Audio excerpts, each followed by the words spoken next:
Bueno, hoy vamos a ver uno de los temas que es más importante de todo este taller, que es el referido a la determinación pericial del daño psíquico, que es una cosa bastante compleja, bastante difícil, y si no tienen algunos conocimientos teóricos básicos respecto de este tema, no van a avanzar. Bueno, cuando uno... Primero les voy a contar lo que les voy a explicar. Todo lo que ustedes van a ver ahora es fruto de una investigación que se hizo entre la Facultad de Psicología, la de Medicina y la Facultad de Derecho, en el contexto de los programas de investigación que tiene la UBA, para estudiar las cuestiones relativas al daño psíquico. Por lo cual, cuando uno va a hacer una investigación de este tipo, que es una investigación de tipo descriptivo, o sea, a partir de métodos cualitativos, si bien se van a utilizar las estadísticas, pero básicamente los métodos son cualitativos, lo primero que tiene que hacer es el análisis de dónde vienen los términos de ese fenómeno que está descrito como tal, o esa situación que está descrita como tal, pero que no está definida. Por eso se encuentran con esta diapositiva, que es la letra psi, 23ª letra del alfabeto griego, y el mito de psique y eros. Porque el concepto de psíquico ustedes lo tienen claro. Lo que no tienen claro es, creo, es el concepto de lo que es daño. Pero antes de entrar al concepto de daño, tenemos que repasar esto que es muy importante. Esto, porque acá está la clave, el nudo gordiano de todo el problema de la psicopatología. Y esto es independiente de los médicos, de los psicólogos, de los musicoterapeutas, de los terapistas ocupacionales. Todos los que trabajen en el ámbito psi tienen que tener en claro esto, que son los criterios de salud mental. ¿Cómo se entiende a la salud mental? Se la entiende primero por un criterio de normalidad. Y ese criterio es explicable a través de cuestiones de tipo cuantitativo y de cuestiones de tipo cualitativo. ¿Cuáles son las cuestiones de tipo cuantitativo? Son estadísticas, se basan en la curva de Gauss y consiste en determinar qué conductas se consideran como normales en función de la frecuencia o su repitencia dentro del contexto social. Es decir, se considera normal dormir entre 6 y 8 horas. Se considera normal comer 4 veces por día. Se considera normal que la glucemia tiene que estar en 105, 102. Ese es el criterio cuantitativo. Pero el criterio cuantitativo siempre se acompaña de los rangos de desviación que se consideran como rangos normales. Porque después, por fuera de esos rangos, ya se entra en el terreno de lo anómalo. Por eso la curva de Gauss, o campana de Gauss, se llama curva de distribución normal, porque es la media, la conducta o el fenómeno más frecuente, y la dispersión a sus lados, derecho e izquierdo, que están marcando que un valor pertenece a esa campana. El problema es, ustedes se acordarán por estadística, que la curva de Gauss tiene la media y 2 desvíos estándares se consideran para ser considerado normal, hasta 2 desvíos estándar. El problema es cuando tenemos un valor que se encuentra por fuera de los 2 desvíos estándar. Nos tenemos que preguntar si ese valor está ahí por obra y gracia del azar, o si en realidad hubo una causa eficiente que llevó a ese valor a estar ahí, que en realidad no pertenece a esa campana, sino a otra campana que está superpuesta y desfasada, que es la campana de la anomalía. ¿Se entiende esto? Es decir, que el criterio cuantitativo tiene que ver con frecuencias de repetición de una conducta, ¿sí? O de una característica psíquica. Nosotros decimos, ¿cuál es el valor normal de CI? Es 90. Más menos 10 unidades, es decir, entre 80 y 100 entendemos que está la población normal en cuanto a su nivel de inteligencia.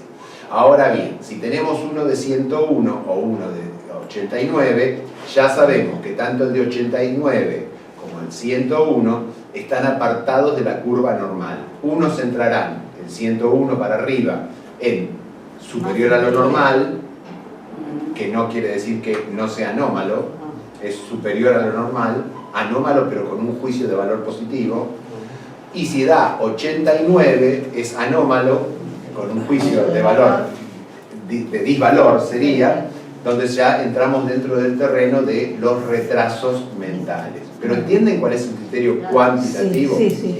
Después es decir, que hay un solo valor. hay un valor con sus rangos de dispersión. Pero nosotros podemos decir que se aparta. Si es el más o si es el menos, se aparta. Ahora la pregunta es, ¿se apartó por una cuestión azarosa del momento o se apartó porque pertenece a otra campana, que es lo de los superdotados o de los retrasados? ¿Se entiende? Sí. Y hay otro criterio que es el criterio cualitativo, que tiene que ver con la percepción social que de una conducta se tenga. Y esto ahora lo van a entender muy bien. Si yo me pongo a rezar y empiezo a hacer un rosario acá en la esquina, y empiezo, Dios te salve María, hago los Ave Marías, los 10, hago el Padre Nuestro, después hago el Gloria, después... Bueno, seguramente no va a pasar mucho tiempo que ustedes van a salir y van a decir, este hombre está loco, o está en una situación de vulnerabilidad, o está en una situación de riesgo, como quieran enfocar, y van a decir, requiere de asistencia. Ustedes me dicen, bueno, parar de rezar, no es el lugar adecuado, no es las circunstancias adecuadas. Y yo digo, no, yo tengo que seguir rezando, tengo que seguir rezando, tengo que seguir rezando. Y empiezo a generar toda una situación, no de disturbio, porque en realidad estoy rezando, pero es una situación disruptiva. Nadie ve a alguien en una esquina arrodillado rezando. Si pasa eso mismo en la plaza de San Pedro del Vaticano, a nadie le va a llamar la atención. ¿Por qué? Porque la percepción social que se tiene de esas circunstancias y de ese lugar es distinto al que se tiene de estar acá en la esquina. Por lo tanto, el criterio cualitativo tiene que ver con percepción, con la subjetividad, cómo lo percibido es analizado y es valorado por un contexto social determinado. Piensen ustedes que hasta no hace muchos años hablar del matrimonio igualitario era una cuestión que la percepción social lo veía mal. Se toleraba ese tipo de relaciones. Se toleraban. Era casi hasta ser cool decir yo tengo un amigo que tiene, o una amiga que es gay y que tiene una pareja, cosas por el estilo. Pero ojo, no se metan con la familia del que decía eso. No, yo no quiero que mi hijo sea tal cosa. Porque la percepción social en definitiva tenía un sesgo de disvalor, de prejuicio y de disvalor. Lo mismo sucedía con las drogas. Antes hablaban de toxicomanías, después se suavizó. De hecho, con Castex acuñamos un término que se llamaba la toxicofilia, sí, para hacerlo más light. Después se suavizó aún más con el uso problemático de sustancias. Y ahora estamos hablando de los efectos terapéuticos de algunas sustancias, sí, por ejemplo la cannabis. Sí. Ven cómo la percepción social de determinados actos, conductas, situaciones, circunstancias varía, y varía con el tiempo. Por ejemplo, si vamos a una cosa mucho más compleja, el inicio sexual de la hija por parte del padre en sociedades tribales o muy rezagadas en cuanto a la evolución, por ejemplo en el Chaco o en Formosa, que están como alejados, o en el sur del Amazonas, que están alejados de los grandes centros culturales, sociales y demás, no está mal vista ni por el padre, ni por la hija, ni por la madre, ni por la abuela, ni por el chamán de esa estructura social. Va el colectivo blanco, que va con los odontólogos, los pediatras y cosas por el estilo, se entera de eso y se arma un escándalo. ¿Por qué? Porque hay un problema de transculturación. Una pauta cultural de un lado la quieren poner, choca con una pauta cultural de otro. Entonces, la percepción ahí es que es disvalioso. Pero para la sociedad tribal, por decirlo de alguna manera, originaria, no es disvalioso. Cada sociedad tiene sus pautas de conducta. ¿Se entiende? Bien. Cuando nosotros ya entendimos lo que es normalidad, sea por lo cuantitativo, sea por lo cualitativo, sea por las dos, que es en realidad la forma de entenderlo, hay que tener en cuenta los dos factores, cuando nos desviamos de eso que aceptamos como normal, vamos a entrar en el terreno de lo anómalo, pero no necesariamente lo anómalo tiene que ser una enfermedad. Puede ser un modo de ser y no es ninguna enfermedad. Puede ser, hay gente que tiene, por ejemplo, vamos a un ejemplo físico para que se entienda, un nivel de temperatura por debajo de los niveles que se aceptan como normales. Sin embargo, no están en hipotermia. Y tienen 36,3, 33,4.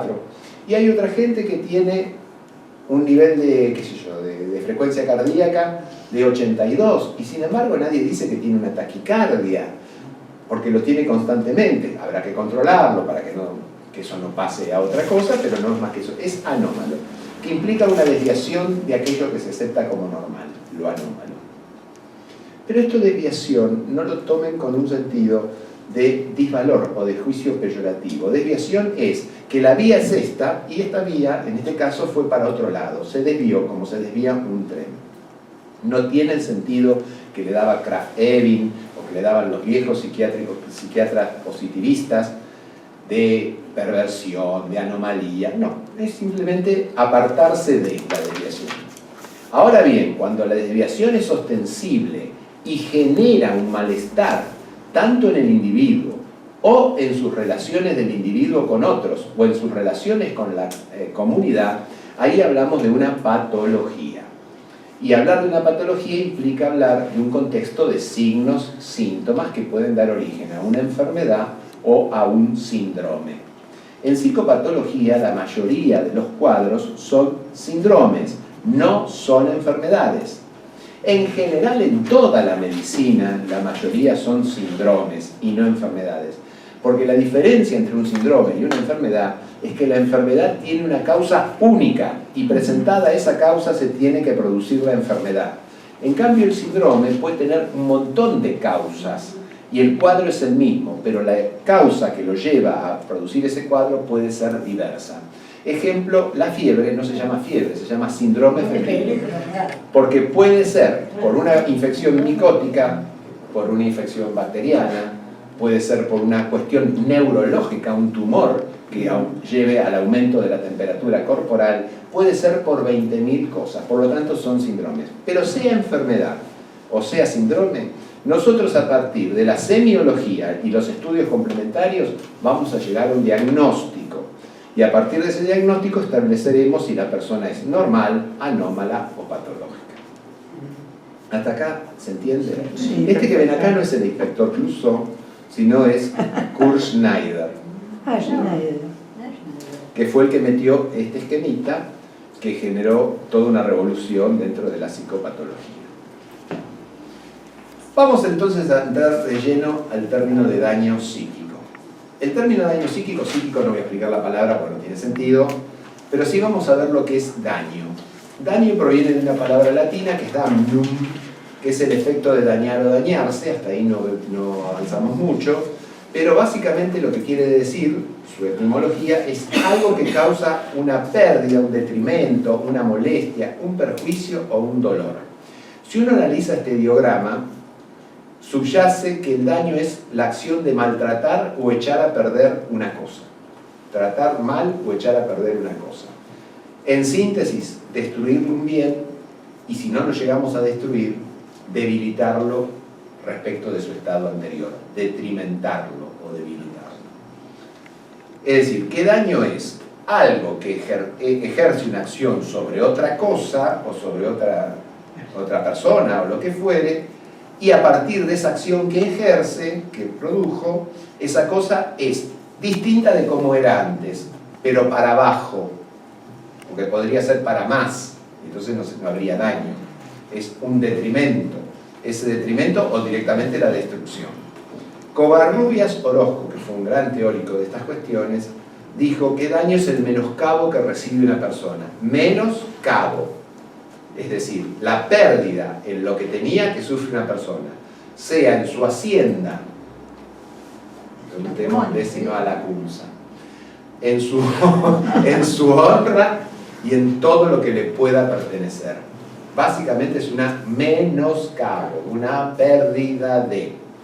Zanoni, que es uno de los grandes civilistas argentinos, dijo que, antes de Zanoni quiero decir una cosa, según Covarrubias Orozco, la consecuencia es quitar o privar a alguien de algo. Quitarle a alguien algo o privarlo del uso de algo. Zanoni, que fue un gran civilista, dijo que para que hubiese daño en general, y en particular el daño psíquico, debía existir primero una persona, que ahora con el nuevo Código Civil deberíamos decir una persona humana. Antes se hablaba de personas físicas y personas ideales. Ahora se habla de personas humanas, personas de existencia ideal. ¿Por qué? Porque incluso no va a tardar muchos años, yo supongo que todos los que estamos acá lo vamos a ver, que va a haber un concepto de persona animal. Ya los animales tienen derechos. Ya están con eso, están trabajando en eso. Por lo tanto, es la existencia de una persona humana, que tiene que estar menoscabada, detrimentada, por un evento determinado y ojo con esto que acá se complica, en sus bienes naturales, su propiedad o en su patrimonio. ¿Cuáles son los bienes naturales de una persona humana? Son dos: el psiquismo y el cuerpo. Bienes naturales son el psiquismo y el cuerpo. Pero concepto muy importante, que el bien natural no se lo considera parte del patrimonio, porque es necesario que estén los bienes naturales subyacentes, tienen que ser inmanentes los bienes naturales, para que la persona pueda adquirir patrimonio. Si no tiene psiquismo y no tiene cuerpo, bueno, si no tiene cuerpo no va a tener psiquismo, y si tiene cuerpo pero no tiene psiquismo, tampoco va a poder adquirir su patrimonio. Ahora bien, ¿qué es la propiedad? Lo que figura ahí. Dice, detrimentada por un hecho determinado en sus bienes naturales, por ejemplo, daño físico, una fractura, daño psíquico, tiene un estrés postraumático, o en su propiedad. ¿Qué es la propiedad? Lo que hablábamos cuando estábamos en el patio. La propiedad es exactamente eso, el que ejerce el derecho real de dominio, el que tiene el dominio de algo. Por eso cuando ustedes tienen un departamento, dicen titular del dominio tal. Cuando tienen un auto, titular del dominio tal. Puede ser un dominio, puede ser un comodato, puede ser, bueno, hay distintas formas jurídicas, pero el que es el dueño de la cosa, por hacerlo en términos simples y llanos, esa es la propiedad. A diferencia del patrimonio, que es lo que se tiene más lo que se debe. Es el debe y el haber que ustedes estudiaron en contabilidad en el colegio secundario. El patrimonio va más allá de lo que solamente tengo. Yo puedo tener 4 casas, pero si tengo una deuda de 5 millones. de 5.400 millones de dólares, por más que tenga 5 casas, tengo una propiedad que son 5 casas, pero mi patrimonio tiene un déficit enorme, tengo acreedores que me van a venir a reclamar esa plata. Por lo tanto, el daño psíquico lo vamos a poder considerar desde dos perspectivas. Cualquiera de las dos es válida. Es un daño no patrimonial, porque es un daño sobre un bien natural, directo. Daño no patrimonial, ¿por qué es no patrimonial? Porque es sobre un bien natural. Por lo tanto, es un daño no patrimonial directo. O bien, yo les pregunto a ustedes, una persona que tiene un daño físico, por ejemplo, se corta un dedo, se engancha en el colectivo bajando y se corta un dedo y era pianista. Es un daño físico, ¿ok? Que sería no patrimonial, porque es sobre el cuerpo. Pero no le afecta Pero puede seguir trabajando como no, le afecta el patrimonio. No, le afecta el patrimonio, por lo tanto es patrimonial indirecto. Una persona que está con un estrés postraumático, ¿puede seguir trabajando? Depende, pero en general no. Entonces, su patrimonio va a disminuir, porque disminuye su capacidad de ganancia, su pérdida de chance, etcétera, etcétera, etcétera. Por lo tanto, el daño psíquico puede ser no patrimonial directo o patrimonial indirecto. Esto les aclara cuando les lean las demandas, porque después no entienden lo que les quieren decir, no porque no sean tontos, no entienden porque es una cuestión netamente jurídica. Entonces, es no patrimonial directo o patrimonial indirecto, sí. La perspectiva de vida de esa persona, por ejemplo, si ese daño fue causado a los 20 años, su perspectiva patrimonial... Se hace un cálculo justamente actuarial, que los hacen los actuarios. No lo hacemos nosotros, sino los hacen los actuarios, que son, la carrera de actuario es una de las carreras más difíciles que tiene la Universidad de Buenos Aires. Son muy bien pagos. Son como ingenieros de ciencias económicas, digamos. Son progresiones Son progresiones geométricas. Compañías de seguro. Exactamente. Para los daños Lo hace el actuario. El actuario. Por eso van a ver en todas las causas que ustedes intervengan, sean civiles, porque esto es derecho privado puro, sean civiles o sean laborales, van a ver que dice el cálculo actuarial efectuado por el contador o el doctor fulano de tal, dice tal cosa, tal cosa, tal cosa, tal cosa, tal cosa, tal cosa. Por eso es tan caro cuando un chico muere por un accidente siendo chico, porque le hacen el cálculo actuarial más o menos como si fuese a llegar a ser Einstein. Sí. Porque siempre hacen lo máximo. A lo mejor el chico después, si vivía, nunca estudiaba y no hacía nada, pero lo hacen en función de estándares que ellos establecen. Están llenos de cálculos actuariales. ¿Vieron los cálculos actuariales que hacen para las encuestas de la elección del 27 de octubre? Hacen cálculos y tal porcentaje que votó a tal coso se vuelve y vota a otro y el otro, los que no votaron, los que estaban en Europa y que ahora vuelven y van a votar. Son todas proyecciones actuariales y son, además, una dice A, otra dice B, otra dice C, o a veces muchos no la pegan, ¿no? No, en general no. Eso son las encuestas. Eso es en las encuestas. Eso son las encuestas. ¿Podés repetir lo del término de directo e indirecto que no lo explico? ¿Directo? ¿Que en cuanto al daño psíquico? Sí, a patrimonial. ¿Es directo por qué? No, dijiste patrimonial indirecto y no patrimonial directo. Directo. No patrimonial porque el lugar donde asienta el daño es un bien natural y el bien natural no entra en el patrimonio. Por eso es no patrimonial directo. ¿El directo a qué? Ese es el Me natural. pierdo en el directo, porque uno es indirecto y el otro es directo. Claro, pero es directo porque es directamente El cuerpo. asienta sobre el cuerpo, sobre la mente. Se le cae sobre la el bien luz a él en la Claro. cabeza en directo. En cambio, el patrimonial es indirecto, porque el patrimonial tiene que haber existido primero el otro daño y haber perdido la capacidad de ganancia. O sea, es indirecto porque no es directo al bien natural. Exactamente. O sea, de El ahí- patrimonial tiene que ver con el patrimonio, con valores. En cambio, el no patrimonial tiene que ver con sobre dónde asienta. Uno asienta sobre un bien que no forma parte del patrimonio, por lo tanto es no patrimonial. El otro es patrimonial, pero en forma indirecta porque al estar sufriente el aspecto corporal o sufriente el aspecto psíquico, el individuo no puede trabajar o no puede ganar dinero, o si ganó dinero lo tiene que gastar en tratar su enfermedad. Entonces el patrimonio disminuye. ¿Se entendió ahora? Por eso habías dado el ejemplo del dedo del pianista. Claro. El dedo del pianista, ¿dónde asienta el daño? En el dedo. ¿Y el ¿dedo qué es? Un bien natural. Hasta ahí, claro, hasta ahí sería un daño no patrimonial directo. Ok, pero si el pianista no puede tocar más el piano, no puede dar más clase de piano, no puede hacer nada, si bien el daño en su principio era no patrimonial, ahora se transforma en patrimonial porque le disminuye su capacidad de ganancia. ¿Se entendió? Sí, sí, Porque ahí la relación sería evento, el daño físico y la consecuencia. Exactamente. Exactamente. La consecuencia siempre va a ser patrimonial. Porque es distinto que fuera el pianista o que fuera yo que bajo, digo, bueno, no puedo coser o no puedo estudiar, qué cosa. Pero no, espera, entonces hay daño estoy con el psíquico. corazón. Psíquico. Físico o psíquico. Físico o psíquico o ambos. Habitualmente. Y además se le puede agregar otra cosa más. Eventualmente son los dos, ¿no? Casi lo mismo. Perdón, bueno, Se está grabando. Además, hay otra cosa. Se le puede evitar el daño moral. Daño O sea que moral. puede haber daño psíquico, daño físico y agravio moral. Pero el daño moral lo marca el juez, ¿no? Daniel. claro. Sí, Nosotros la no. pregunta mía era que a veces te dicen, pero eso es daño físico.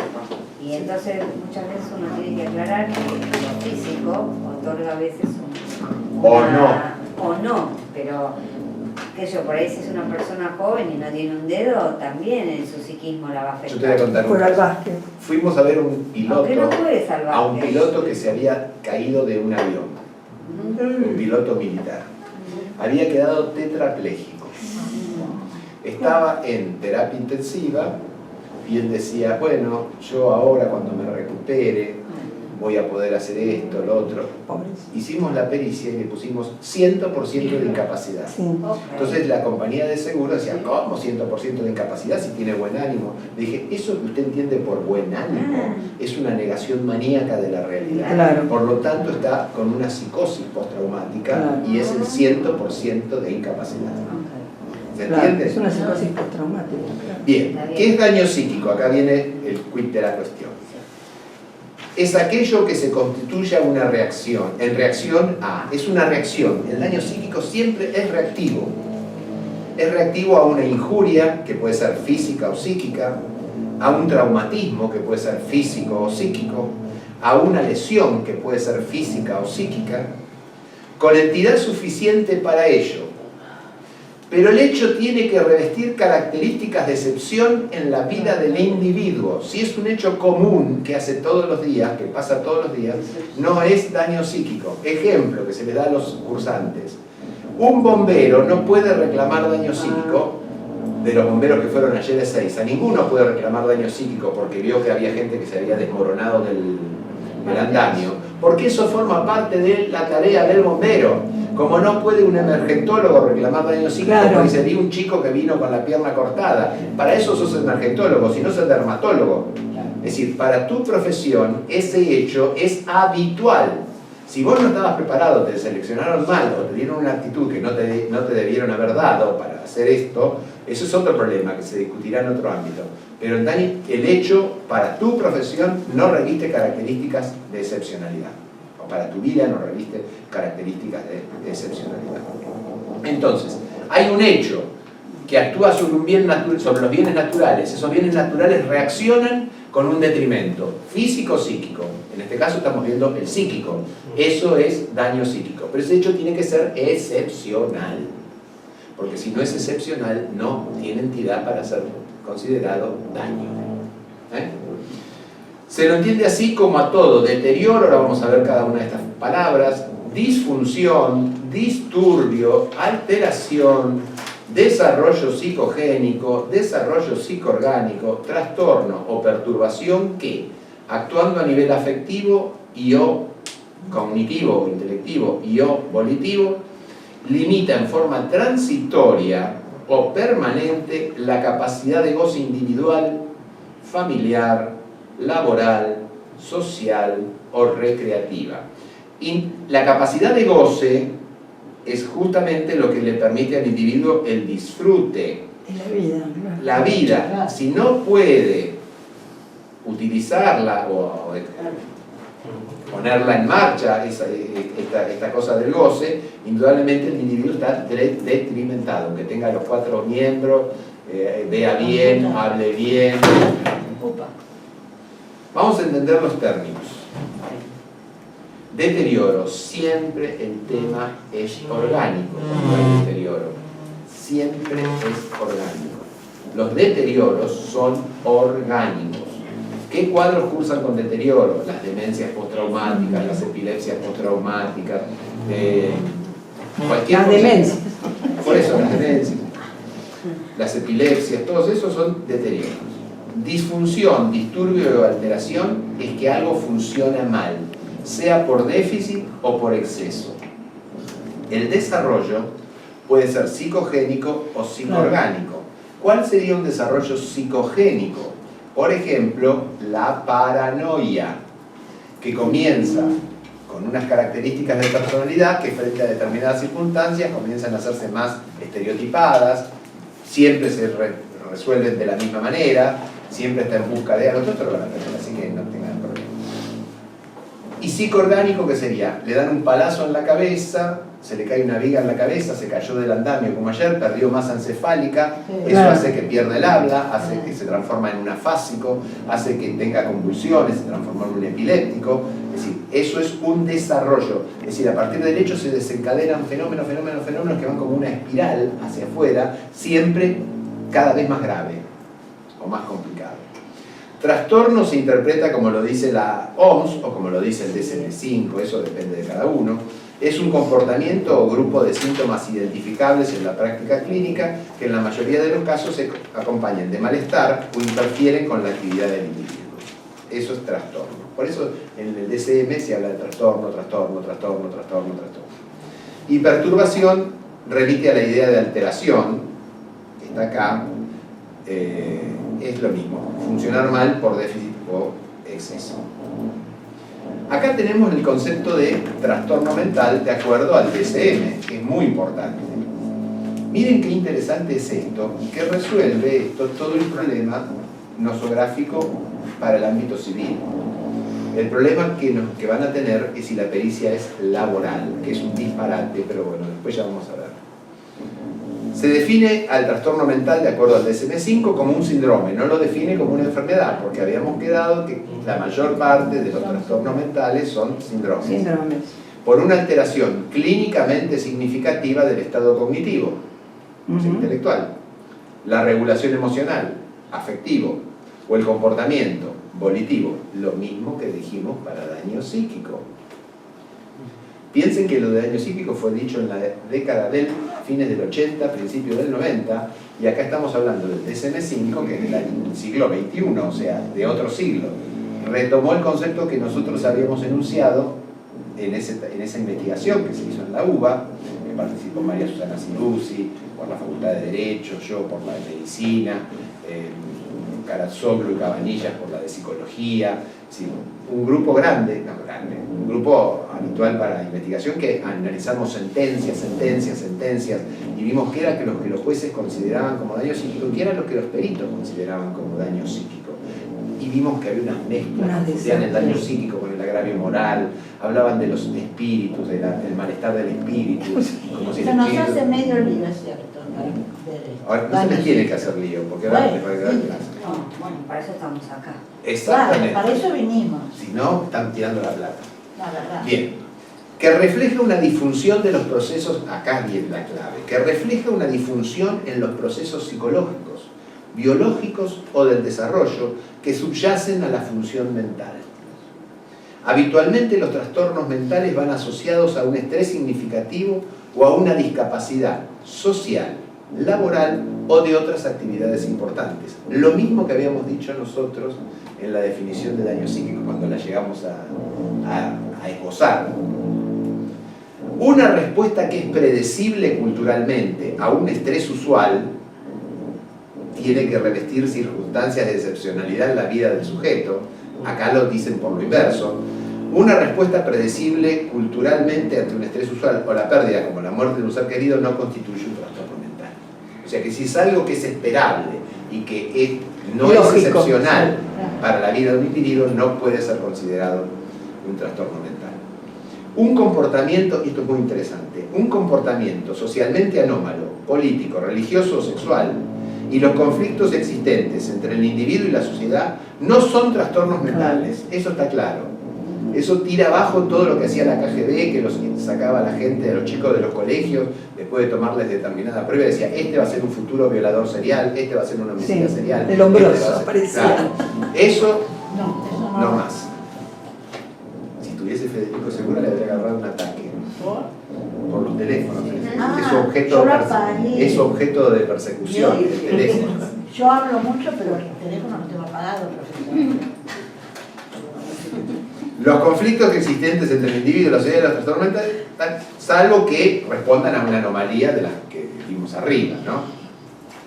Ahora, esto es para civil, Daniel, porque para laboral... Estamos viendo primero el concepto general de daño psíquico. Después vamos a ver cómo se aplica al civil y qué pasa con lo laboral. Pero esto también sirve, porque ya hubo sentencias. Yo hice un trabajo, escribí, que se llama El daño psíquico como lesión. Entonces, cuando una persona recibe, por ejemplo, es víctima de un delito, no la mata, no le roba nada, pero es víctima, esa persona puede desarrollar una formación reactiva y es una lesión desde el punto de vista penal. Claro. Porque lesión es daño en el cuerpo o en la salud. Y formar una formación reactiva, por ejemplo, una neurosis postraumática, un estrés postraumático, un estrés agudo o lo que fuere, es, por definición, una lesión desde el punto de vista penal. Ustedes aprovechen este concepto porque esto está ahora sí. ebulliendo, porque ¿Está va a modificar el código. artículo ese tuyo está escrito en algún lado? Y sí, en general sí. ¿Y dónde lo buscamos? Tienen que entrar a la Academia Nacional de Ciencias y buscar el daño psíquico como lesión. Ajá. Si no está el artículo, por lo menos va a estar el abstract.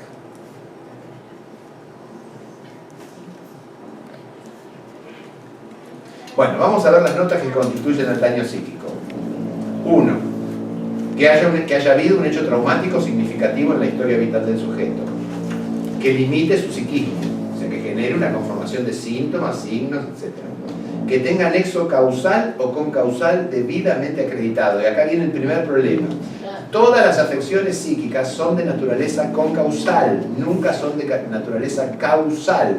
No hay una única causa Claro, que lleve porque hay a una generar personalidad previa y todo eso. la personalidad previa, las experiencias infantiles. Ya lo dijo Freud hace 200 años. Y eso se llamó La serie series complementarias. complementarias. Que, basándonos en la serie complementaria, vamos a poder contestar en lo civil, porque si no el daño psíquico no podría existir en lo civil, porque para lo civil tiene que ser causa-efecto. Claro. Pero nosotros vamos a buscar, a partir de las series complementarias, un atajo y decir, si bien las alteraciones psicopatológicas responden a una serie de factores genéticos, experiencias infantiles y demás, no se puede quitar entidad al hecho desencadenante, que es el accidente sufrido con tal fecha, porque antes de eso no tenía nada. Claro. Evidenciable, y a partir de este hecho desarrolla el cuadro clínico. ¿Se entiende? Sí. Es como decir un daño sobre una persona determinada. Exactamente. Y el abogado te va a impugnar y te va a decir cuánto corresponde al accidente y cuánto corresponde a la personalidad previa. Y ustedes tienen que responder. Es una pregunta que no tiene respuesta desde el punto de vista científico, porque no hay método alguno que permita determinar la incidencia de un hecho sobre una personalidad con supuestas vulnerabilidades. Porque Claro, eso no lo podemos medir. no lo pueden medir. Una cosa es un tampoco. codo y otra cosa es la cabeza. Pero entonces si un chico lo agarra un coche, pero sale, la causa no es que, nosotros no podemos poner que la causa es el colectivo, el coche, porque está mal eso. No, usted tiene que poner que el accidente tiene la entidad suficiente para dar origen al cuadro clínico que presenta el peritado, la peritada o los peritados. Ah, está bien. No, porque eso a veces lo ponemos mal y los jueces ni se dan cuenta. Sí, bueno, tratemos que ponerlo bien. Que esté cronificado o jurídicamente consolidado. ¿Cuándo consolidan desde el punto de la consolidación? 2 años, 1 año y medio. Un año. Un año. Es un año. O es en laboral y en civil un cabo. No, es un año en general. Ah. Para el civil utilizarán la palabra cronificado, porque no existe el concepto de consolidación en el derecho civil. Pero para el derecho laboral, consolidado. Jurídicamente consolidado. Jurídicamente consolidado. Después de un año. Después de un año. ¿Por qué? Ah, yo tenía entendido. Por el No, estrés en muchos lados postraumático, figura los 2. meses. En el libro de Castro. Mira, ¿podés ir más despacio con los dedos? Para mí es la primera vez. Entonces, Bueno, ¿qué cosa? bueno, nada. Los Jurídicamente consolidado, ¿a qué nos referimos? A que Lo del año. jurídicamente consolidado significa que la afección duró un año y desde el punto de vista laboral, una afección que dura un año se considera como incurable. Bien. Eso es la consolidación jurídica. Es considerar como incurable algo que pasó el año. Como que al principio de un trauma todos vamos a no dormir, a tener pesadillas, a estar transpirados, a levantarnos soñando. Pero si al año sigue estando lo mismo, Eso. ya está. Pero si los laborales te lo mandan 3 años después. Y tiene un esguince y Por 3 eso años después. ustedes pueden poner que la incapacidad es permanente, porque ya está Claro. consolidado. Totalmente. Lo mismo pasa en el civil, que se los mandan 3, 4 años más tarde.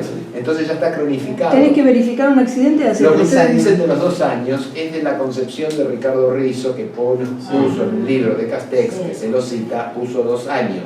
Pero lo que dice la ley es 1 año. Perfecto saberlo, porque a mí me impugnaron porque me dijeron que todo lo que puse no es porque no está jurídicamente consolidado, porque había pasado 1 año y medio. Faltaba 6 meses para los 2 años. Para el civil era, Sí. te impugnaron mal. Vos ponés que al año se consolida jurídicamente. Pero Daniel, perdóname, lo más jodido entonces en este caso es cuando el abogado de calificado, no te dice si un tratamiento psicológico y ponemos, bueno, no podemos poner, decimos que no, que ya no va a ser nada. No confundan, no vayan tan rápido porque si no, no entienden nada. Vayan punto por punto. Porque que uno haga las cosas, que las venga haciendo de una determinada manera, no quiere decir que necesariamente estén bien. Y yo me he cansado, hemos hecho un trabajo con Castells que se llama Las pericias, el daño psíquico como ejemplo de mala praxis pericial. Así que Me quedo más tranquila. hay que tenerlo en cuenta esto. Van parte por parte. Bueno, perdón. ¿Ok? Entonces, hecho traumático, limitación del psiquismo, nexo causal o concausal ya lo explicamos. El nexo siempre es, no pongan concausal, pongan que el accidente actuó como factor desencadenante en la producción del hecho, del estado psíquico que tiene la persona. Factor desencadenante. Si quieren poner, pongan series complementarias, Sigmund Freud, hacen una cita, pero no es necesario.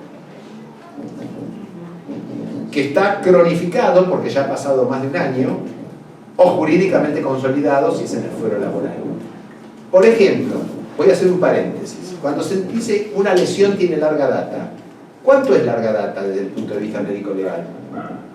Los legislas. 15 días. Muy bien, 15 días. Es por convención, se acepta que una lesión que lleva más de 15 días es de larga data. Porque es el tiempo que tarda la lesión en hacer todo el proceso de que van los macrófagos, tiene una explicación biológica. ¿Está? Empieza la fibrosis, ya es larga data. Pero estas son cuestiones que van a ir aprendiendo de a poco. Rizo. No. Qué risa. Rizo me encanta porque Rizo todos los cargos que él fue dejando los fui tomando yo. Sí, siempre mi designación como médico forense fue para ocupar la vacante que había dejado él por jubilación. Más viejito. Sí, claro. Bueno, Escribe muy bien. Rizo, sí, es psicoanalista. Dice que es un síndrome psiquiátrico coherente. Él habla de enfermedad psíquica. Acá es la primera discrepancia, porque la enfermedad psíquica consideramos que no había enfermedades, que había síndromes. La cuestión terminológica es de una importancia fundamental dentro del derecho. No es como dentro de la psicología o dentro de la medicina. Los abogados arman un castillo a partir de una palabra. Empiezan con la etimología, con las acepciones, si bien si las raíces indoeuropeas, si las raíces griegas, si las raíces... Y te copian pedazos de texto. Claro, entonces, acuérdense, perito que escribe poco sirve para otra pericia. Regla de oro. Sin ser apodícticos, pero siendo contundentes.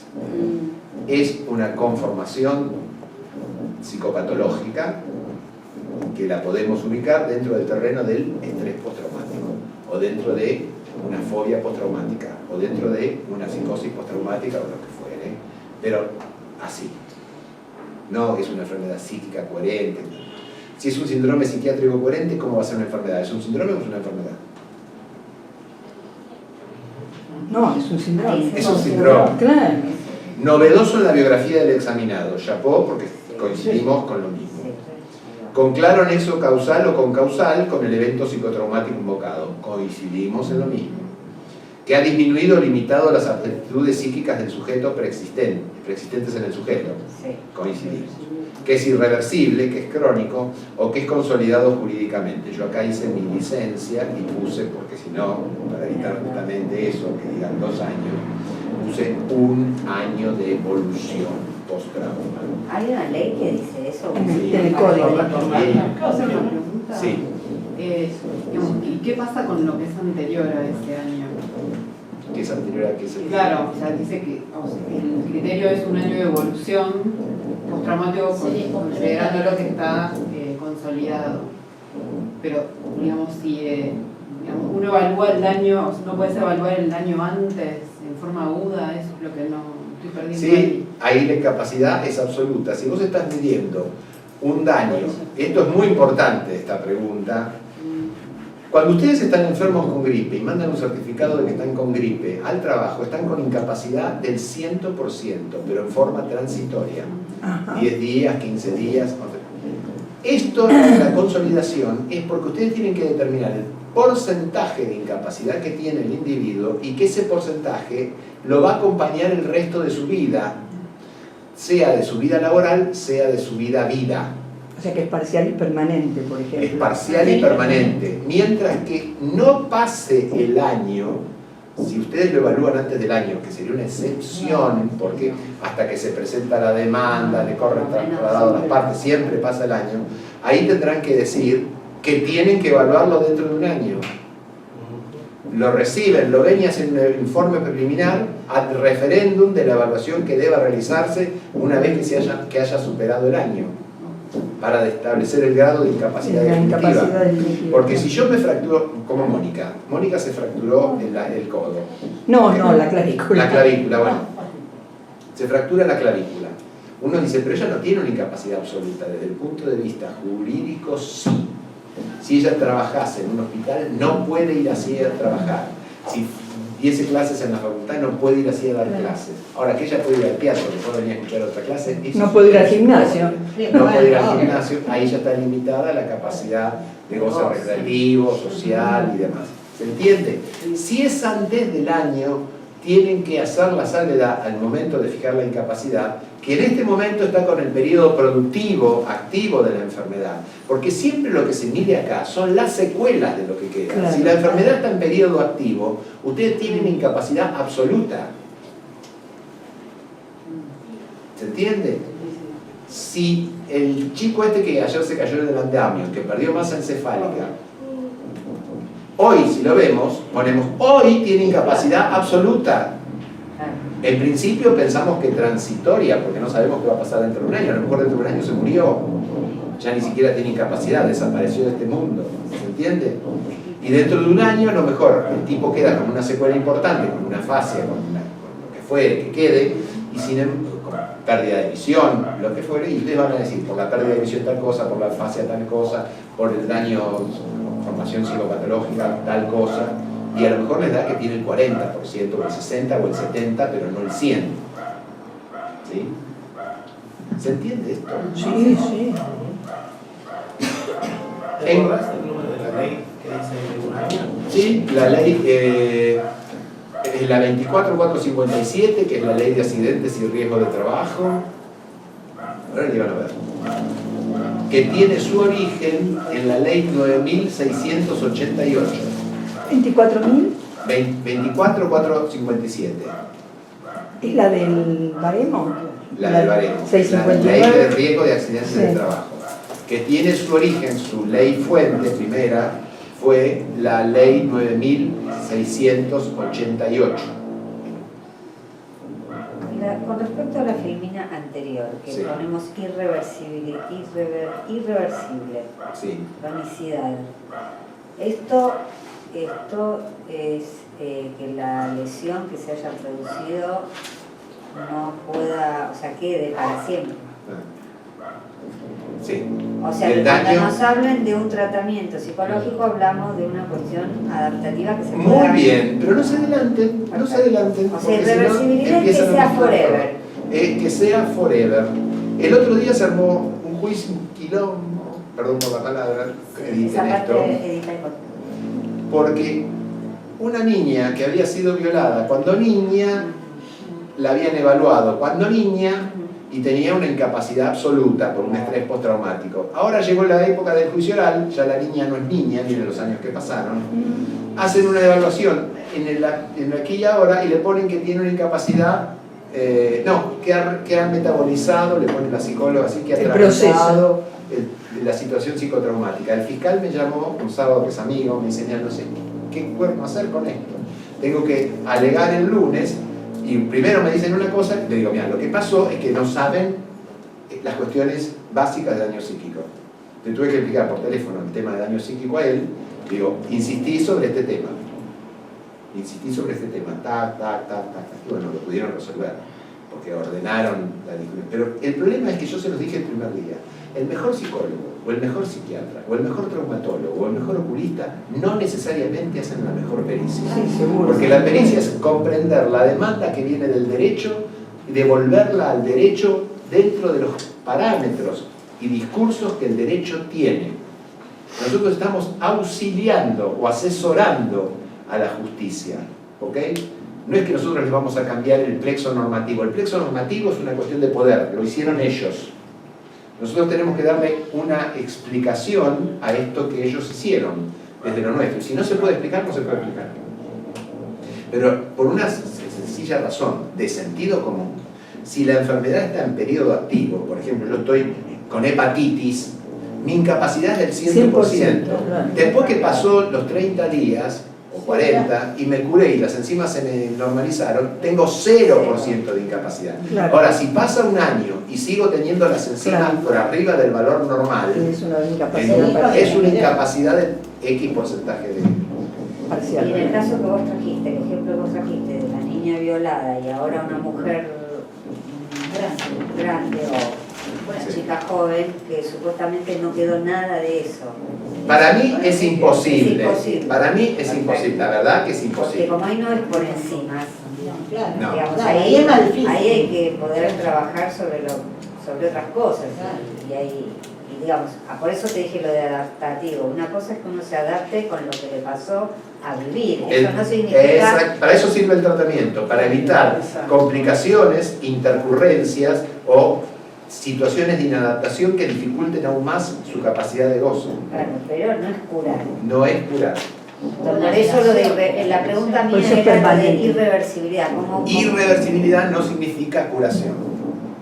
Ok. O sea, que esté mejor y que ahora pueda tener pareja, nosotros no sabemos si... Después de 3 Lo años. podemos tener ahora. Y no sabemos si puede tener buenas relaciones Exacto. o esto, no estamos ahí. Exacto. Bueno, una vez que se acredita la existencia del daño, es necesario acreditar la relación causal entre el daño que se observa y el hecho al cual se le imputa la producción del mismo.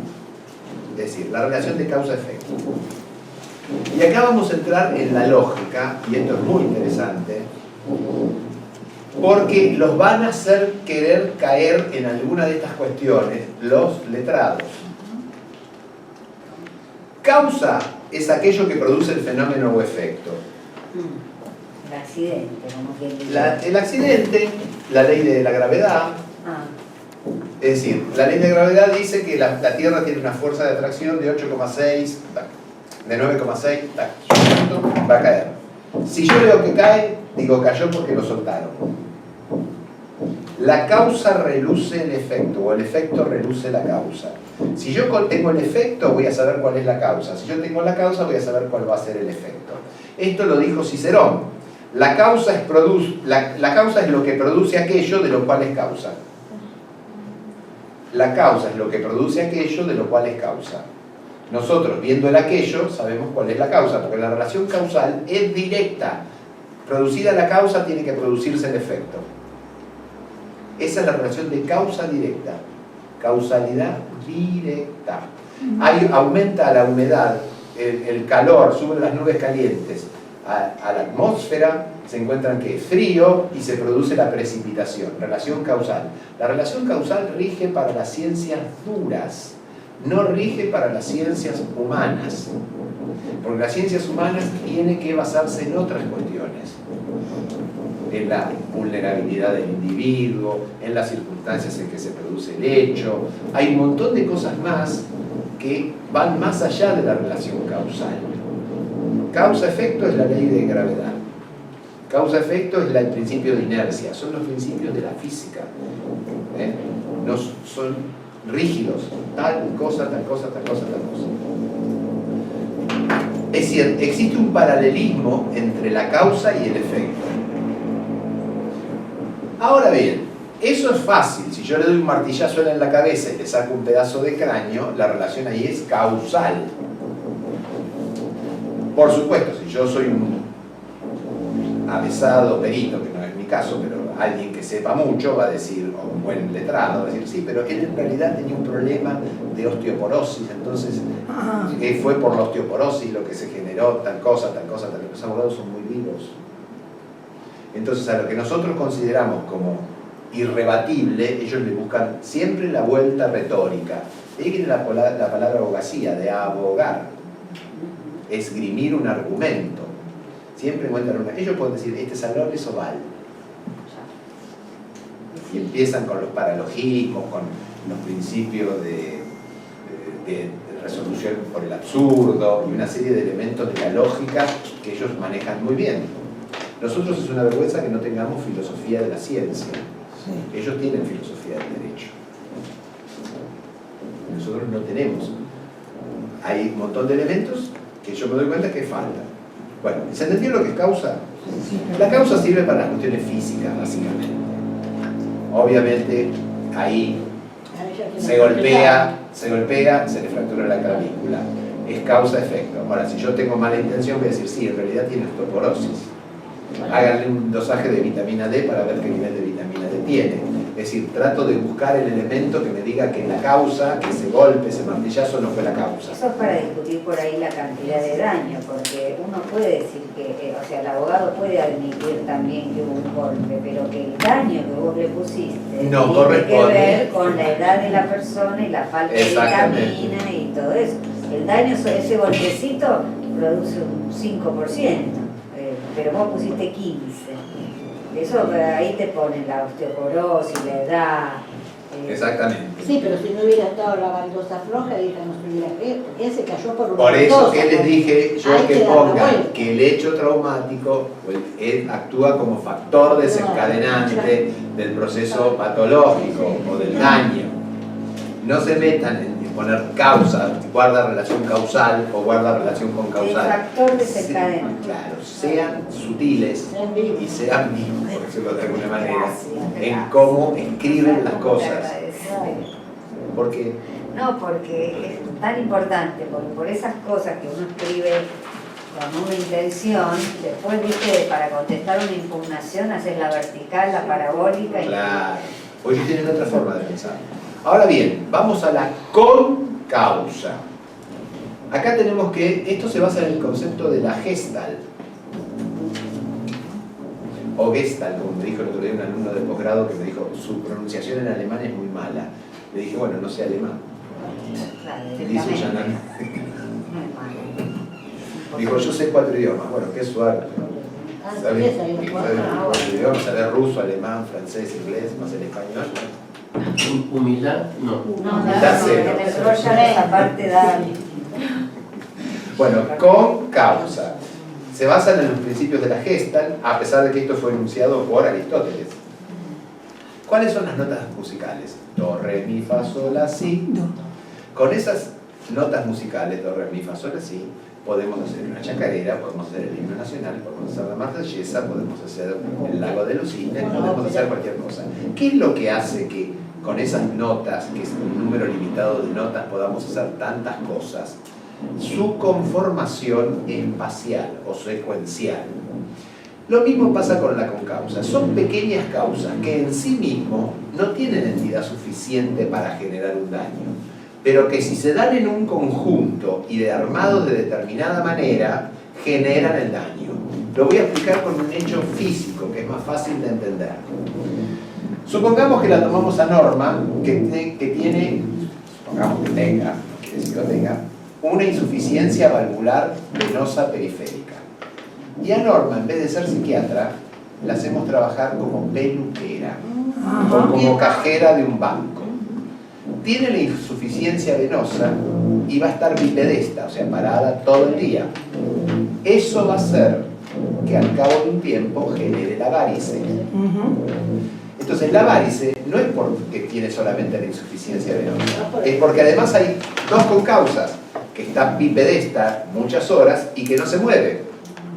Entonces ahí están las 3 concausas que generan el hecho patológico, la aparición de la varice. ¿Se entiende? Sí. Es claro esto, ¿no? Sí. Tiene que ser una situación previa, que en sí mismo no genera nada, salvo que se encuentre con una situación posterior que genera algo. Y ahí sí, ya se forma la gesta entre las dos concausas y termina produciendo el efecto. Es como si hacemos mi, re, mi, si, re, do, la. ¿Cómo se llama eso? Paralisa, que la hizo ¿quién? Beethoven en el cumpleaños de Paralisa porque se había olvidado de Lisa porque se había olvidado el regalo. Hizo mi, si, re, do, la. Así se toca en el piano. Se dio una gesta a las notas. El mi, el re, el si, el do y el la.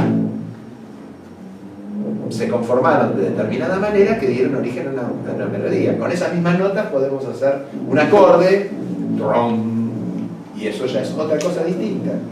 ¿Se entiende? Sí. El elemento más la configuración que tienen, la teoría de la gesta. Sí. Bien, las concausas pueden ser preexistentes, que es el ejemplo que yo di de Norma. La primera causa era preexistente, la insuficiencia venosa. La segunda concausa era novedosa, que era ponerla a trabajar como peluquera o parada todo el día. Esa no cabe la menor duda. Puede ser concurrente, esto se los explico no para que lo escriban en una pericia, para que ustedes lo entiendan en su cabeza, porque el abogado le va a preguntar, ¿es concurrente? ¿Es preexistente? O bien entrar en las discusiones con ellos. El factor traumático ha tenido la entidad suficiente para generar el cuadro que presenta la actora. ¿Ok? Ustedes no traten de satisfacer el deseo del otro. Traten de contestar lo que pueden contestar, aunque parezcan tontos. Dígame, señora doctora Pucheu, si la concausa es preexistente. Entonces, ustedes primero, no he hablado de concausas, si quieren ser agresivos, no he hablado de concausas, me limito a ratificar lo dicho en Fojas Tanto. Es decir, el hecho traumático tiene entidad suficiente para generar esto. No porque la concausa es como la gesta, que las notas del piano, esto sirve para una explicación académica. Pero no porque cuanto más palabras le pongan a ellos, tienen más elementos para impugnarlo. Y lo siguen impugnando, lo siguen impugnando. Igual que los puntos de pericia te preguntan todo lo que vos ya describiste, todo lo que describiste. Concurrente. Las dos causas juntas van en el mismo efecto. A mí me tocó una vez atender a un chico que se había dado un balazo en el pie, un conscripto, que estaba en la guardia, estaba haciendo la guardia en su base, en su regimiento, y entra un carpincho y el chico se asusta, muy chiquito, de 18 años, da la alarma, como que había entrado alguien, y empiezan a disparar, y él se dispara en su propio pie.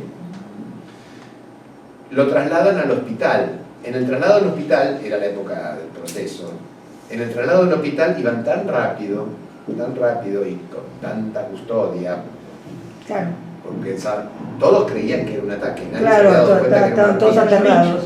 Entonces, que la ambulancia choca y la custodia que iba con el chico en la ambulancia, que iba con una pistola ametralladora halcón, la tenía así, vieron cómo tienen las pistolas, se dispara y le da un balazo al chico, pierde un ojo.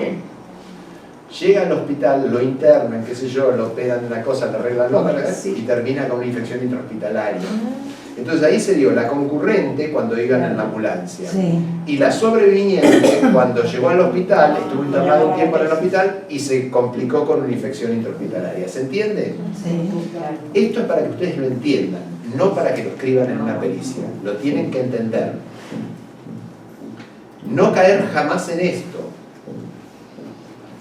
Que le preguntan, ¿puede ser que sea ocasional lo que le pasó al... Ojo con la palabra ocasional, que deriva de esta palabra que es ocasio, que es una palabra que significa indeterminación.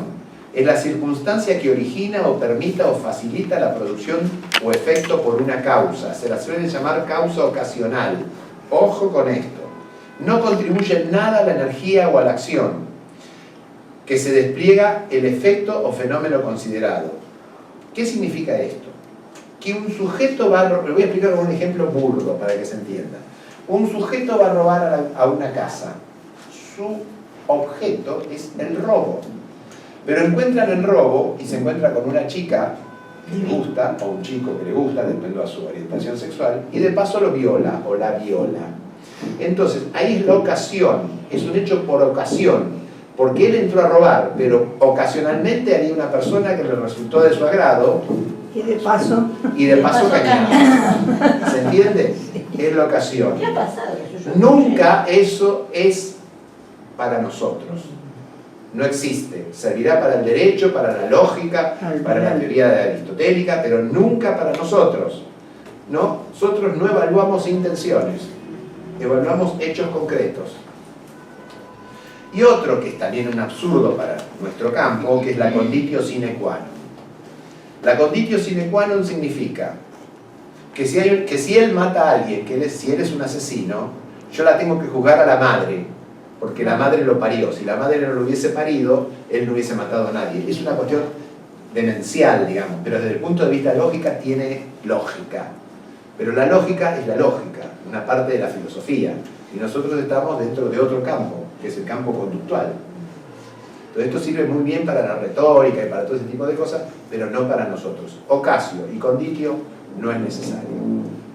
Nosotros decimos de vuelta, insisto, el hecho traumático, entre paréntesis o entre guiones, de probarse en autos tal como se lo describe en Foja Tanto, porque también el abogado puede decir que se le cayó la torre, que esto, que el otro, que pito, que flauta, y no pasó nada de eso. Entonces ustedes nunca den nada por certero. El hecho traumático de probarse en autos tal cual lo describe a Foja Tanto, la querella, la demanda, lo que fuere, tiene entidad suficiente para provocar el complejo signo sintomatológico que presenta fulana de tal. ¿Se entiende? Pero yo les digo, si yo podría haber venido acá y haberles dicho, en daño psíquico escriban esta frase, pero no tiene sentido, si no entienden el por qué tienen que llegar a escribirlo de esa manera. Claro. Bien. ¿Qué no es daño psíquico? Y acá viene lo que yo les decía de cuando hicimos el trabajo de investigación. Las molestias. Esto es tomado de las sentencias. La molestia, el sufrimiento o dolor espiritual. El sufrimiento o dolor espiritual. Un sentimiento de culpabilidad aislado. Signos o síntomas aislados. Enfermedades preexistentes no evidenciadas ni agravadas por la injuria. La persona puede tener una enfermedad, pero la injuria no la agravó ni la evidenció. O cualquier situación que no limite el psiquismo. ¿Por qué? Porque todo esto entra dentro de otro acápite, que es el agravio moral. El agravio moral son las molestias que alguien tiene por una situación determinada, pero que no implican una patología, ni evidencian una patología que estaba subyacente o la agravan. Porque una persona puede tener un trastorno psíquico y ser víctima de daño psíquico, porque agrava ese trastorno o genera otra patología nueva. ¿Entienden? ¿Se entendió? Sí. Okay. En psicopsiquiatría forense se da incapacidad cuando el cuadro se cronifica o se consolida y limita la capacidad de goce individual, familiar, laboral. Lo mismo que decía el DSM. Y acá hay una frase que la vamos a tratar de explicar. Dice, ello hace a la comunicabilidad del hombre en cuanto a su persona y en relación con su circunstancia inmediata, lo que incluye la ecocircunstancia en todas las esferas de la existencia. ¿Esto qué quiere decir? Que la capacidad de goce no se mide por una tabla. La capacidad de goce se mide por la subjetividad del sujeto. Entonces, para alguien, el mismo hecho puede representar una hecatombe en su psiquismo y para otro no puede representar nada. Digamos, como el individuo le da, lo percibe y cómo lo tramita, hay gente que no le importa nada y hay gente que le importa mucho. Hay gente que se le muere un hijo y no resuelve nunca más esa situación. Y hay gente que se le muere un hijo y se va de vacaciones. ¿Se entiende lo que estoy diciendo? Sí, sí. Esa iba a ser una pregunta que ya me la dijiste. O sea, una muerte no significa daño psíquico. Una muerte por ahí, otra, una muerte natural. Sí. Pero ponele que la muerte de un hijo. Y no para ponerme sentimental ni nada, pero ¿se puede decir que no hay daño psíquico? Ponerle en un accidente, se salvaron todos y el hijito murió. Sí. Y en una pericia no le puso daño psíquico por la muerte del hijo. Y yo digo... Yo creo que es muy difícil eso. Es más, a partir de esa muerte han hecho una obra de bien, han hecho una fundación, o sea, han hecho un crecimiento, a mí, un criterio maníaco, porque no paran de hacer merenderos, almorzaderos, plazas, no paran, o sea, está siempre presente, o sea, digo, esto es elaborar, esto es que está bien, claro, o sea, no que hayan hecho una reparatorio. buena acción, inclusive con la plata, porque el chico trabajaba en un banco y por morirse le dieron una plata que le correspondía, un seguro de vida que tenía. O sea que con eso empezaron una pequeña acción de bien y hoy es una gran fundación y no paran de hablar de eso. Habría que ver el caso en profundidad, pero en general lo que acá se trata de definir o de deslindar lo que es un duelo normal de lo que es un duelo patológico. Y un duelo patológico es por la intensidad de los síntomas o por la duración de los síntomas que se lo define. Después, los elementos para tramitar que cualquier persona puede tener frente a un hecho luctuoso, eso si no genera una pérdida de su capacidad de goce, no hay duelo patológico. Pues si no, toda la gente que se le muere un familiar estaría en duelo patológico para toda la vida. Pero por eso te digo, se puede elaborar, porque así como uno puede elaborar supuestamente la ley natural, que es la muerte de los mayores, es más difícil de elaborar. De hecho, la famosa frase, ¿cómo se le dice a un chico que no tiene padre? Huérfano, pero a un padre que no tiene chicos no hay palabra. Bueno, entonces, yo justamente, cuando eran muertes, yo tenía como regla cuando hacía pericias, si se moría alguien, una muerte de un hijo, que no es lo mismo la muerte del abuelo. Exactamente. Yo decía que dentro de un criterio de prudencia, la entidad que tiene el psicotraumatismo, y fundamentaba por esto, por la imposibilidad de ser nombrado el hecho, que no existe en ningún idioma una palabra que se refiera a esta situación, me hacía pensar con sólido fundamento en la persistencia del núcleo traumático y cómo ese núcleo traumático iba generando determinadas conductas, aunque las mismas en apariencia pudiesen ser positivas. Claro. Es más o menos en chico lo que pasó con el aviador, que se cayó, quedó tetrapléjico y él pensaba que iba a hacer esto, y me decían los de la compañía de seguros, pero no, ¿cómo si está perfecto? Está con un ánimo. Está maníaco, y además no va a vivir, me acuerdo que le puse, no creo que viva mucho, porque se va a escalar, se va a infectar, se va a pasar de todo. Estoy de acuerdo con eso.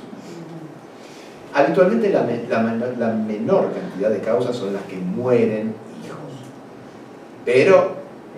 Pero hay. Y hay que saberlas responder y analizar. Porque yo, por ejemplo, te puedo decir un caso personal. En mi familia hemos tenido varias muertes de gente joven, de hijos. Yo no. Pero yo tengo un primo, por ejemplo, un tipo muy exitoso, empresario, muy conocido además. Su hijo se muere, creo que yo te había comentado a vos, se muere de un melanoma, se había recibido de veterinario. Algo me comentaste, sí. Se recibió de veterinario este chico y se muere de un melanoma. Perdón, se recibe de veterinario. Mientras estaba estudiando, le descubren que tenía un supuesto lunar acá, que no era un lunar, era un melanoma. Le empiezan a hacer tratamiento con quimioterapia y todas las determinadas cosas, el chico evoluciona bien. Pasan los 5 años, el chico ya se había recibido de veterinario, le dicen, estás de alta, porque pasaron 5 años y todos tus parámetros de laboratorio y estudios vienen normales. Se casa y se va de luna de miel. Estando de luna de miel lo llaman al padre, venga porque su hijo se está muriendo. Había hecho un cuadro de dolor abdominal, lo llevan con el seguro de viaje, digamos, a un centro asistencial y lo atiende un cirujano y le dice, mire, lo máximo que yo puedo hacer es que llegue bien a su país, porque está absolutamente tomado toda la parte abdominal, con bridas, con lo que se le ocurra. Bueno, eso fue 22 o 23, no, 21 o 22 de diciembre de un año. Por supuesto, esto generó todo un desorden en la vida de esta familia. Genera todo un desorden, él se separa de la madre de su mujer, que era la madre del hijo. La madre del hijo, bueno, un día cruza la calle y la atropella un colectivo. Y él lo habíamos invitado a los dos, la madre se excusó de venir, y él vino a pasar Navidad con nosotros, porque estaba muy solo para él. Y estábamos en San Isidro, era esto, y en un momento dado él dice, ¿qué tos que tengo? ¿Qué tos que tengo? Escupe sangre. Yo dije, esto es una tuberculosis, le bajaron las defensas. No, cáncer de pulmón. El mismo día que había pasado lo del hijo. Claro, otro medio aniversario. De diferencia, en el aniversario. Y hasta el día de hoy, está cada vez le cortan un pedazo más, ya va, no sé, por la tercera operación o cosas por el estilo, pero ahí se ve cómo es una situación que no se tramitó. De duelo que no se... La madre la atropelló un auto, la madre del chico. La atropelló un auto, hizo todo un periodo de duelo extenso, pero ahora está como recuperada y el padre nunca se pudo recuperar. Claro. En cuanto a su capacidad de productividad de la madre, también hace cosas así solidarias, porque esto es una cuestión que tiene que ver con la religión. Mira, es uno de los pocos...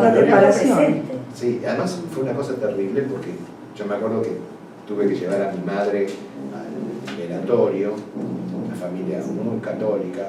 Era terrible, como estaban curas que rezaban y rezaban y rezaban y que la de María, y dije, yo te dejo, yo me voy, claro. Decime mañana llamar a Ernesto, que era el revisero, que te venga a buscar, porque esto es como flagelarse, sí, claro. Poner el silicio y estar flagelándose así, porque yo no terminaba nunca, terminaban un rosario y empezaba el otro, una cosa de, por ejemplo, mirá vos, miren ustedes que son psiquiatras y psicólogos, cómo la gente metaboliza el tema, cómo vive la situación.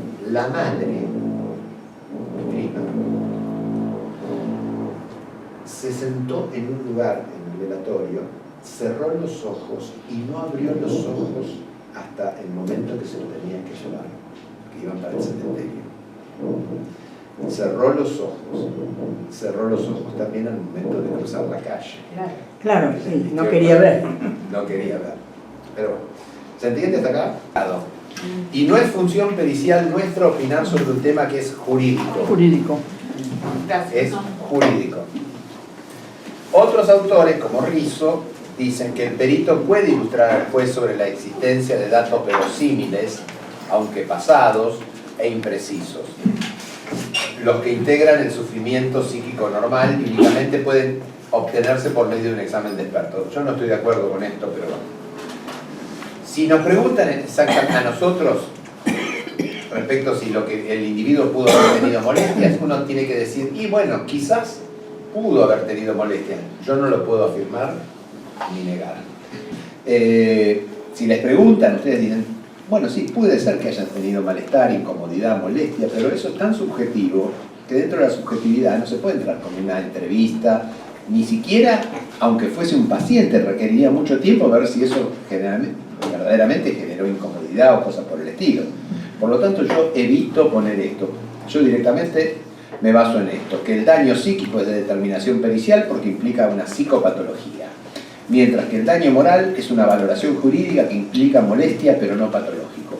Yo lo que no es patológico o lo que no es dentro de mi campo disciplinar, no opino.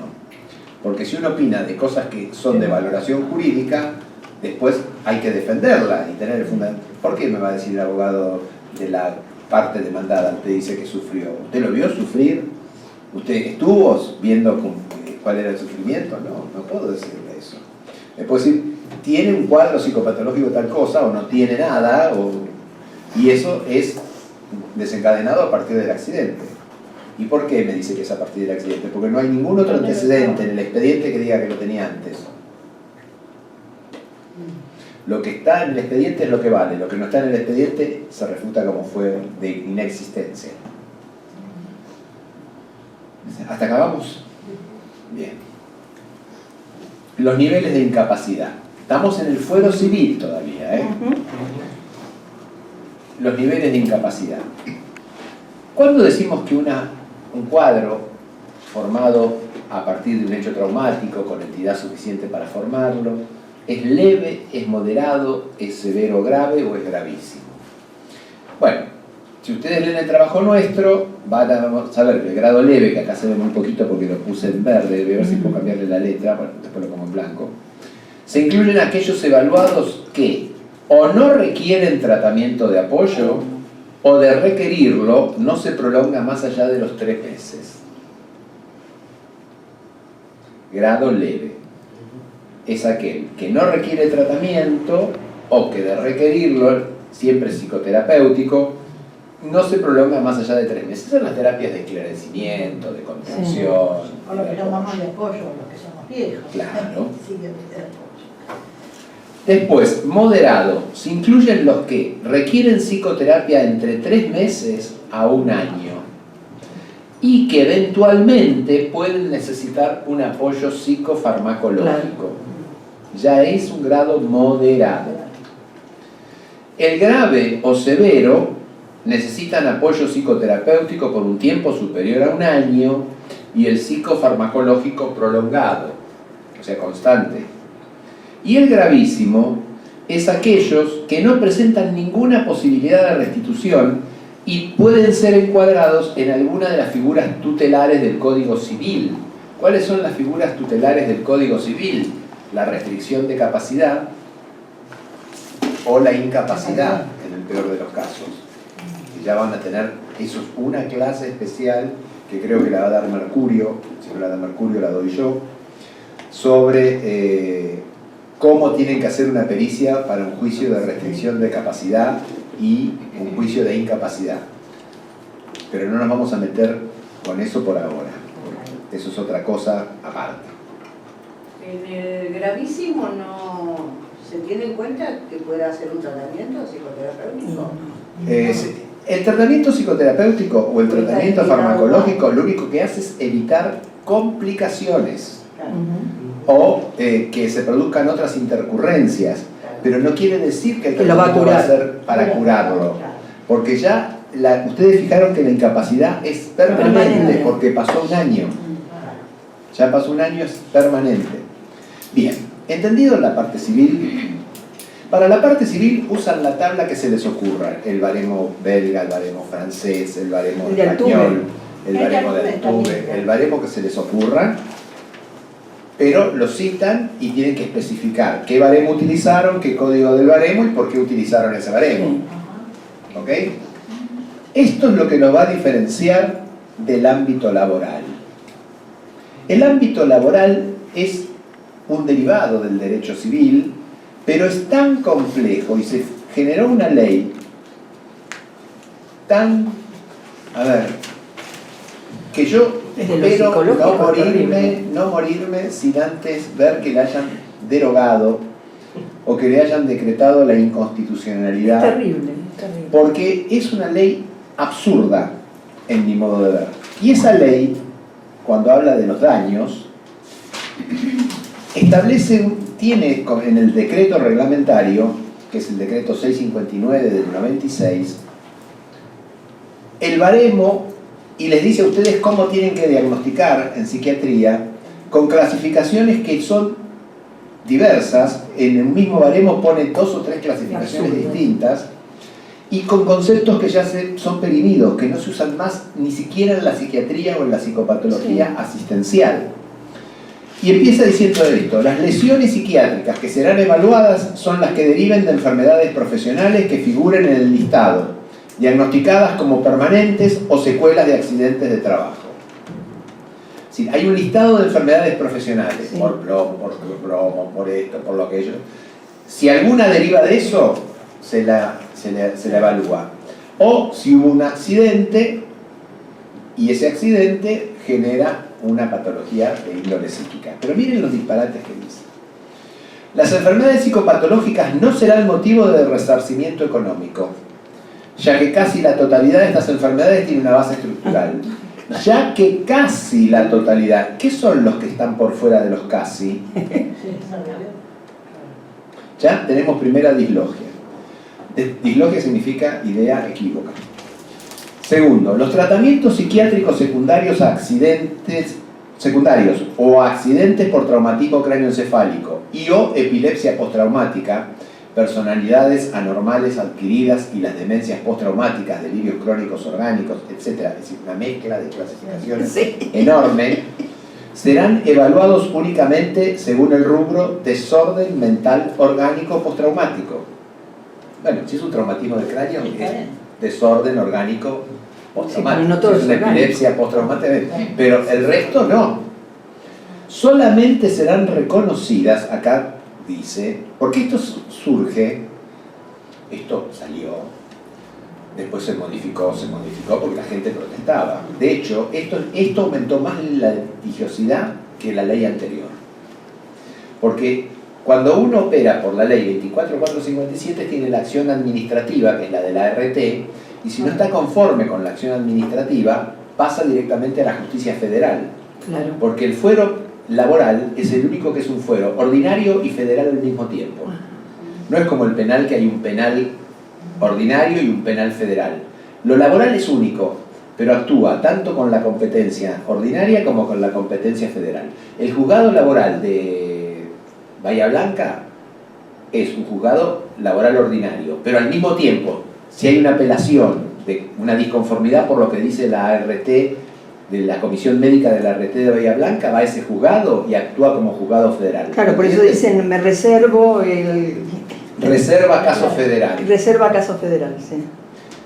Dice, solamente serán reconocidas las reacciones o desorden por estrés postraumático.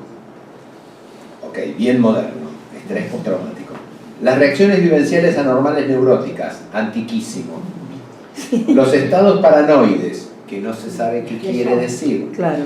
Y la depresión psicótica, entiendo que es la melancolía. Supongo. Que tengan un nexo causal específico. Habíamos dicho que estas enfermedades o estos cuadros no tienen un nexo causal específico. No, con causal. Relacionado con el accidente laboral, debiéndose descartar primeramente todas las causas ajenas a esta etiología, como la personalidad predisponente, los factores socioeconómicos, familiares, etc. Es decir, es en mi opinión, un disparate atrás de otro, desde el punto de vista académico. Porque, ¿cómo descartás una personalidad predisponente? ¿Cómo se sabe que alguien tiene una personalidad predisponente? No hay test que diga que alguien tiene una personalidad predisponente a la depresión, que alguien tiene una personalidad predisponente a ser, no sé, un estrés postraumático. No, no existe. De hecho, los indicadores de abuso sexual, que tanto a veces nombran los psicólogos, son indicadores de situaciones estresógenas, pero no, y claro, traumáticas, no indican la naturaleza del trauma. Esto tiene que quedar muy bien. Por eso, una cosa son indicadores, otra cosa son signos. Yo me acuerdo que tuve que ir a una audiencia porque había habido una junta interdisciplinaria, de la cual yo había participado. Y llamaron a declarar a todos por un problema de un abuso sexual. No tiene nada que ver con lo laboral, pero es para explicar esto que voy a decir ahora. Y con uno de los psicólogos me dijo, estos están locos. Los colegas nuestros que estaban, no, ¿por qué? Por esto, porque el padre abusó. Nadie había ningún elemento concreto que dijese que había sido el padre que había abusado, pero sí había indicadores de traumatismos tempranos.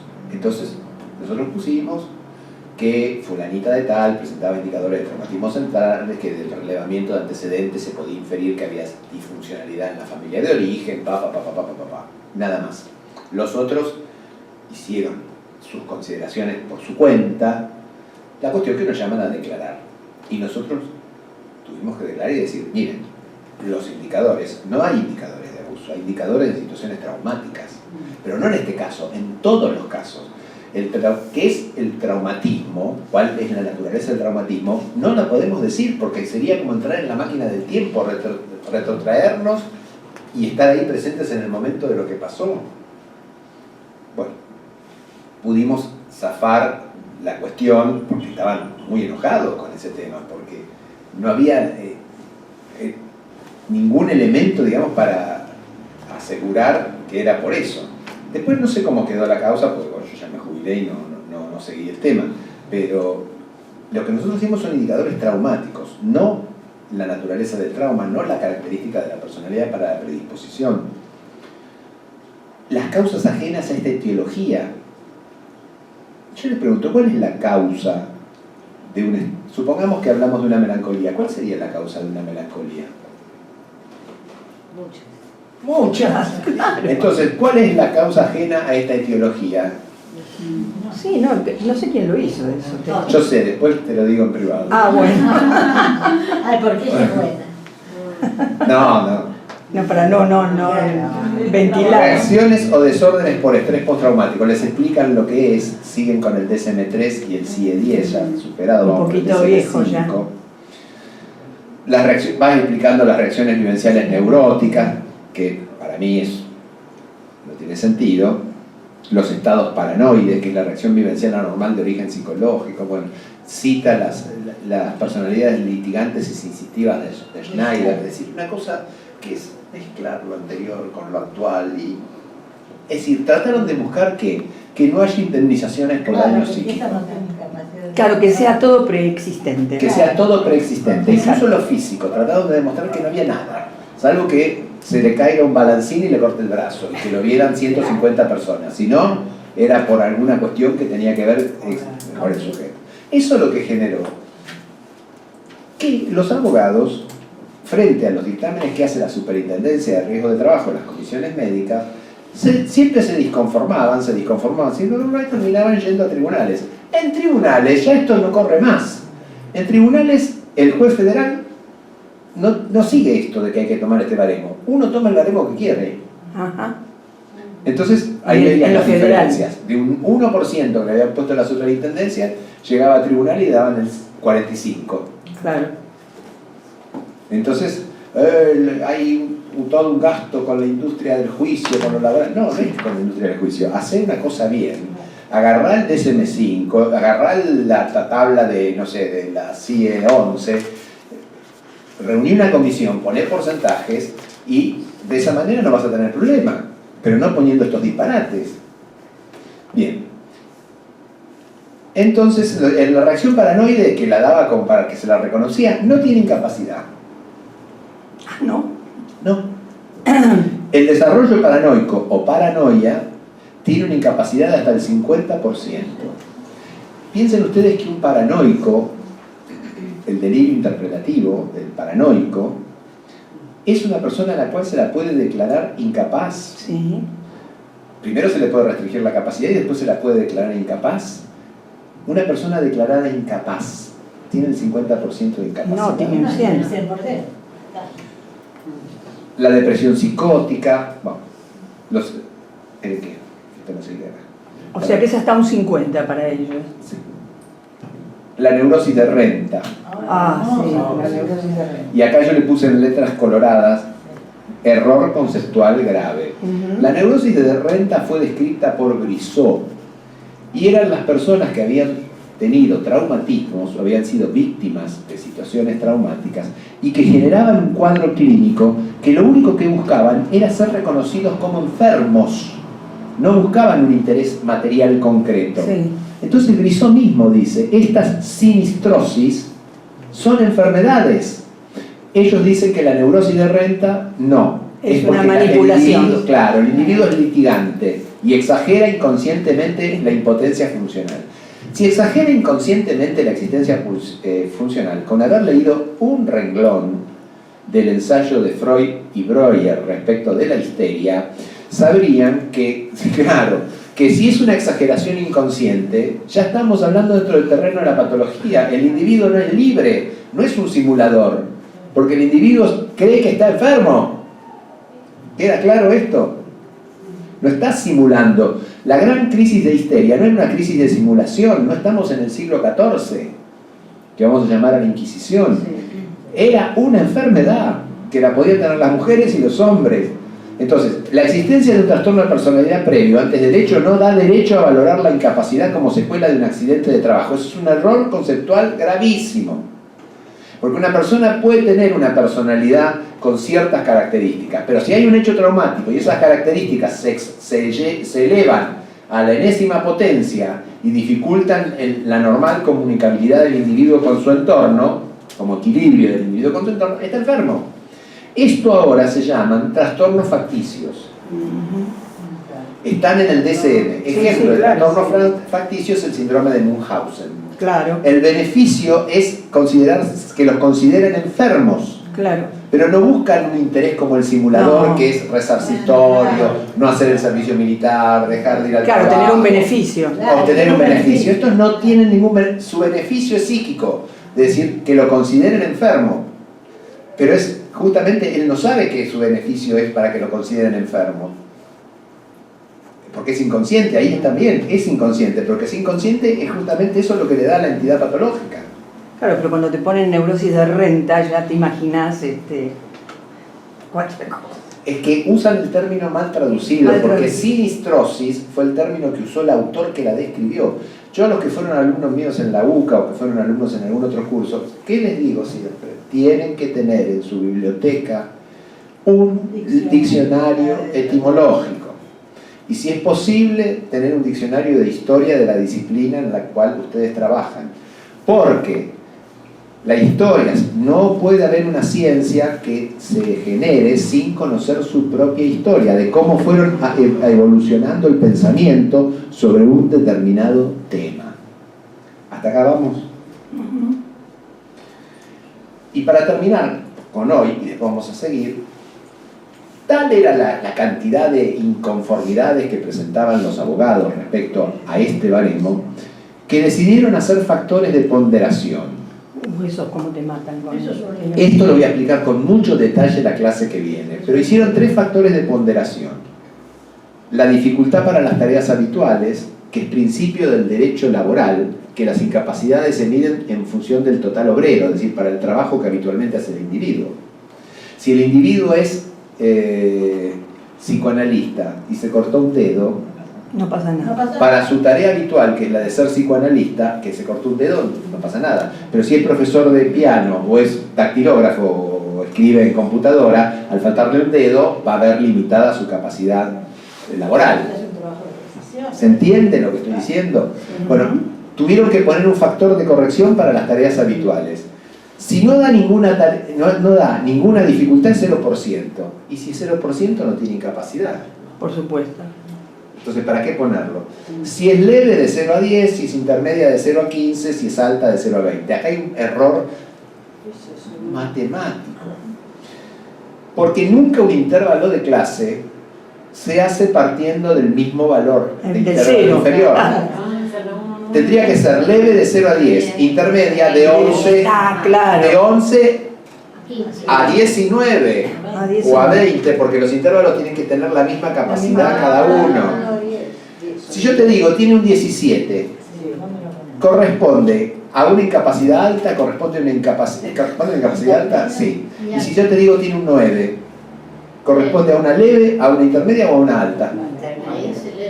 Puede ser a 9 leve. Si puede ser cualquiera, significa que el factor está mal aplicado. ¿Se entiende? Claro, está bien. ¿Se entiende por qué? Bueno, esto seguimos la vez que viene. ¿Se entendió lo visto hasta ahora? Vimos específicamente, primero, resumiendo, daño psíquico. Concepto de daño psíquico, que es un concepto que surge del derecho civil. Vimos cómo informarlo en el derecho civil, que se informa a partir de un baremo que sea reconocido, que puede ser cualquiera, e incluso les digo más, si tienen espaldas para decir, en mi opinión, la incapacidad es esto y la fundamento por esto, por esto, por esto, por esto, por esto y por esto, vale desde el punto de vista civil. Vale. Sin ningún baremo. Pero lo mejor siempre es, los abogados recurren mucho a un principio que se llama principio de autoridad, que es un principio que viene de la filosofía, porque lo dijo Aristóteles, esto es así. Ustedes citan baremo de Silva, entonces van a decir, sí, está publicado desde el año no sé cuánto, 80 y pico, sí, lo dijo, debe ser así. ¿Se entiende? Eso se llama principio de autoridad, porque lo dijo Galileo, es así, porque lo dijo Maimónides, es así. ¿Me entienden? Pero después vamos a ver esto, por ejemplo, amerita recalificación laboral. Les pasa un accidente laboral a ustedes, que son profesionales, y no pueden seguir trabajando como psicólogos o como psiquiatras. ¿Los hago estudiar ingeniería? ¿Pero te das cuenta que es una cosa que es absurda, que es rayano por lo absurdo? recalificación laboral. Significa que vos lo tenés que formar para que haga otro trabajo con esa incapacidad. En el caso de un profesional, ¿qué lo haces? Si es maestro, lo haces transformar en... No, si es cirujano, menos que menos. No, convertirse. Reconvertirse, claro. Recalculando, como el GPS. Además, la edad. Bueno, ya lo vamos a ver. Bueno, claro, ahí- Listo. Bueno, Bueno, listo.